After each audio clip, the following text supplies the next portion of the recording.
Ang Red Sea ay isa sa pinaka-strategic at sentro ng tensyon ngayon sa Middle East. Ang Houthis Group mula sa Yemen ay umatake, sinabotahe at na-hijack ang mahigit 80 barko sa Red Sea mula pa noong November. Kabilang dito ang mga civilian cargo ship at oil vessels. Tinarget din ng mga Houthis sa mga Navy destroyers at cruisers ng US at UK. Sa mga nagdaang araw, mayroon din kaparehong sitwasyon sa Red Sea kaugnay sa pagsalakay ng Houthi Group. Ang USS Carney ay inatake ng Houthi gamit ang ballistic missiles sa Gulf of Aden. Sa kabutihang palad, matagumpay na nawasak ng mga barko ng US Navy ang mga missile. Kasunod ng pagtatangkang pag-atake na ito, pinaigting ng Washington ang mga hakbang laban sa Houthis at naglaan ng naval escorts para sa mga oil tanker at cargo ship na dumadaan sa Red Sea. Gayunpaman, patuloy pa din ang pag-atake sa mga US Navy ships ng grupong suportado ng Iran. At sinasabing naghahamon daw ang Washington at nagbabanta sa naturang grupo. Inako ng Houthi Group sa Yemen ang pag-atake sa isang mobile base ng US Navy kamakailan, ngunit hindi nagbigay ng ebidensya. Tinarget ng umano'y pag-atake ang USS Louis B. Puller na nagsisilbing floating landing base. Ang tagapagsalita ng militar ng Houthi na si General Yahya Sarray ay nagsabi sa isang pahayag na ang mga missile ang tumarget sa Puller na nasa Gulf of Aden. Ngunit walang ibinigay na ebidensya si Sarray sa pag-atake. Binigyang diin ni Sarray na magpapatuloy ang pag-atake ng Houthi hanggang sa matigil ang opensiba at maalis ang blockade laban sa mga Palestinian sa Gaza Strip. Ang pag-atake ay agad na tinanggihan ng US defense officials. Inakusahan ng mga opisyal ng Washington ang mga Houthis ng pagkakalat ng mga maling ulat ng mga pag-atake upang palakihin ang tensyon sa rehiyon. Sa katunayan, sa ngayon ay wala pang nakitang mga video, larawan o official record ng Houthis na umatake sa USS Louis B. Puller. Ang USS Louis B. Puller ay dating nakadeploy sa Arabian Sea bilang bahagi ng pagsisikap ng Amerika na babawasan ang pag-atake ng Houthi sa mga cargo ship sa Red Sea at Gulf of Aden. Ang barko ng US Navy ay nagsilbi rin bilang isang mobile base para sa US Navy SEALs na noong January 11 ay nagsagawa ng isang operation upang maharang isang Iranian-made ballistic missile at cruise missile components na pinaniniwalaang patungo sa Yemen. Sa kasulukuyan, ang barko ay patuloy pa rin ang misyon at hindi pa naging target ng mga pag-atake ng Houthi. Ang pagtatangka ng Houthis na mag-imbento ng balita ay posibleng upang mapalabas na sila ang dominant force sa rehiyon. Nakikita natin ngayon ang isang napakaseryosong paghahanda ng US Navy at Air Force. Ang US at ang pinakamalaking kaalyado nito sa Middle East ay nagtutulungan at kumikilos upang parusahan ng gusto ng Iran. Matapos ang pag-atake sa US base at pagkamatay ng 3 US servicemen, naging mas sensitibo ang sitwasyon sa rehiyon. So paano naghahanda ang US military at coalition forces para resbakan ng Iran at ang mga proxy nito sa dagat, sa lupa at sa himpapawid? Tinarget ng Israel ang lugar sa Damascus mula sa Golan Heights matapos ang drone strike sa US base sa Syria na ikinamatay na 3 sundalo ng US at nasugatan ang 12 ng iba pa. Agad-agad pagkatapos ng pag-atake sa base ng US, masinsinang nakipagtulungan ang US intelligence sa pinakamalapit nitong kaalyado sa rehiyon, ang Mossad. Natukoy ang mga posibleng target at kinagabihan, lumipad ang mga Israeli jet upang wasakin ang mga kuta ng Iranian Revolutionary Guard. Iniulat na maraming taong namatay at nasugatan sa airstrike ng squadron ng Israeli F-16 fighter jets sa Damascus. Iniulat ng mga opisyal ng Syrian Army na ang lugar na inatake ay pangunahing kuta ng mga grupong suportado ng Iran. Ang mga airstrike ng Israel ay nagdulot ng lindol sa Middle East at sinasabing ang ganting ito ay isinagawa kasama ng US. Sinasabi rin na ang Pentagon ay nagbigay sa Israel ng impormasyon tungkol sa mga maka-Iranian na armadong grupo sa Damascus. Ang mga pag-ataking ito ay isinagawa matapos lumapag ang 3 US Air Force B-52 long-range strategic bombers sa Israel kahapon. Kapansin-pansin din na kahapon, hindi bababa sa 6 US Air Force KC-135 area refueling tanker. Karamihan ay mula sa Mark Air Reserve Base sa Southern California ay naghahanda na tumawid patungo sa United Kingdom at Europe. Mayroon ding seryosong paghahanda sa Persian Gulf at Gulf of Aden. Ang US Navy at Allied Force ay malamang na magpadala ng mga reinforcement warships sa region. Nagpadala na din ng Denmark ng barkong pandigma sa rehiyon kahapon.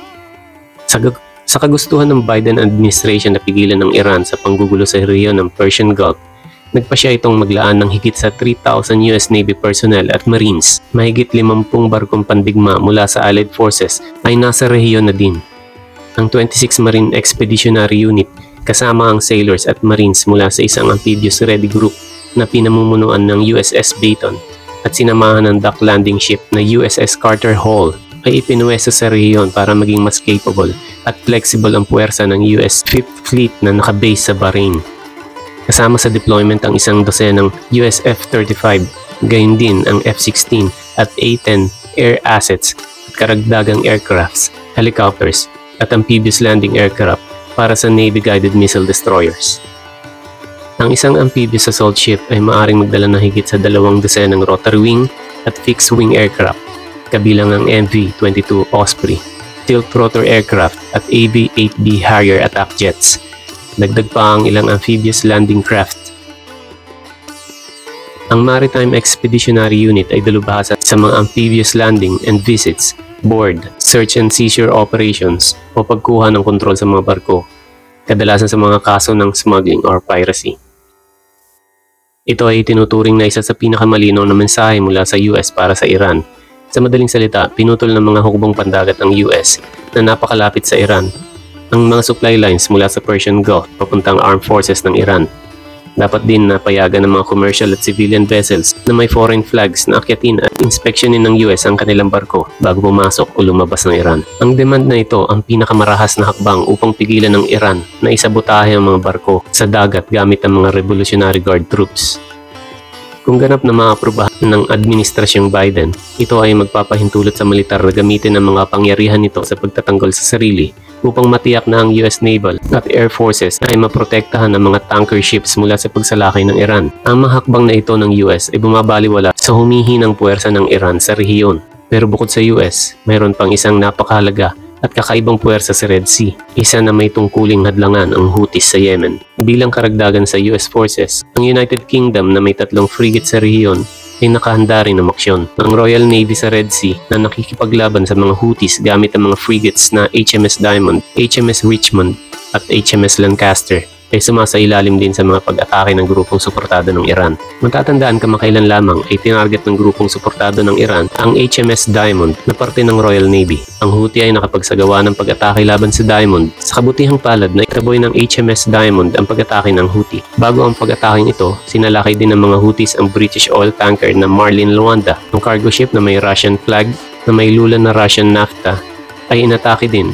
At sa kabutihang palad, ang mga pag-atake na ito ay naitaboy din salamat sa intervention ng USS Carney ng US Navy. Ang tagumpay ng Houthis sa pag-atake sa isang British ship ay nakababahala sa mga UK officials nitong mga nakarang araw. At dahil dito, ang British government ay naglaan ng karagdagan na $514 million budget para sa Sea Viper, isang defense missile system sa Red Sea.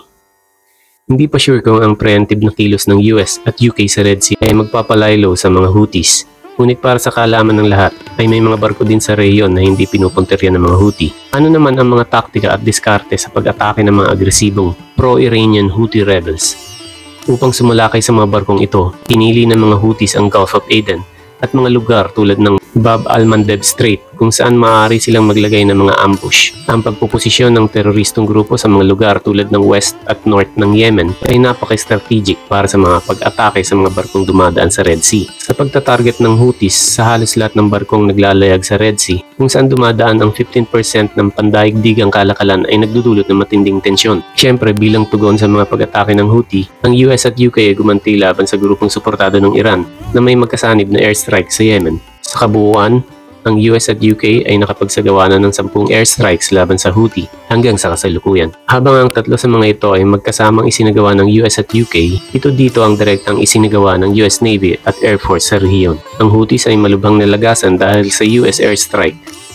Matapos ang 10 airstrikes, iniulat na higit sa 60 Houthi military sources ang nawasak sa Yemen.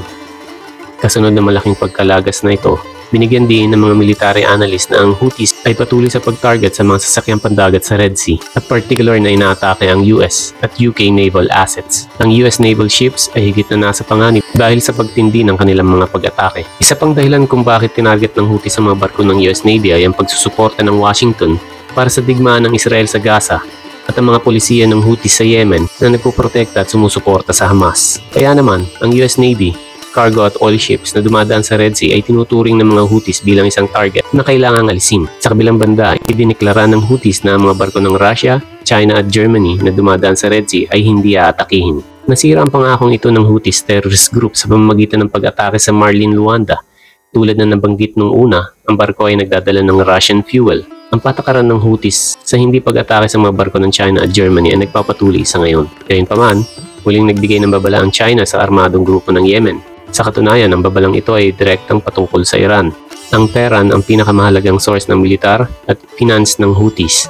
Sa mga pag-uusap sa Tehran at Beijing, hiniling ng mga opisyal ng China sa kanilang mga counterparts sa Iran na pigilan ang kanilang mga kalyado sa Yemen. Matatandaan na ang US ang nag-udyok sa China na i-pressure ang Iran. Sa mga pag-uusap sa Thailand, pinilit ni US National Security Advisor Jake Sullivan si Chinese Foreign Minister Wang Yi na gamitin ang impluensya nito sa Iran para mabawasan ang tensyon sa Middle East. Sumang-ayon din ng mga opisyal na ayusin ang isang meeting sa pagitan ni Joe Biden at Xi Jinping. Pagkatapos ng mga pagpupulong, sinabi ng mga Washington officials na nanawagan sa publiko ang China para sa paghuhupa ng tensyon sa Red Sea. Ngunit masyado pa maaga para sabihin kung ginagamit ng Beijing ang diplomatikong pagkilos nito para pilitin ng Tehran na sumunod. Sinabi ng mga opisyal ng Iran sa China na wala silang kontrol sa grupo at kung tatanggapin ng Israel ang tigil putukan, matatapos ang kaguluhan sa rehiyon. Sa kabila ng lahat ng mga pagsisikap na ito, maliit lang ang senyales na ang mga tensyon sa rehiyon ay mapapagaan. Sa tingin ng ilan, tila napakaraming kaganapan pa tayong masasaksihan sa rehiyon. Please subscribe, like, and share. Salamat sa panonood.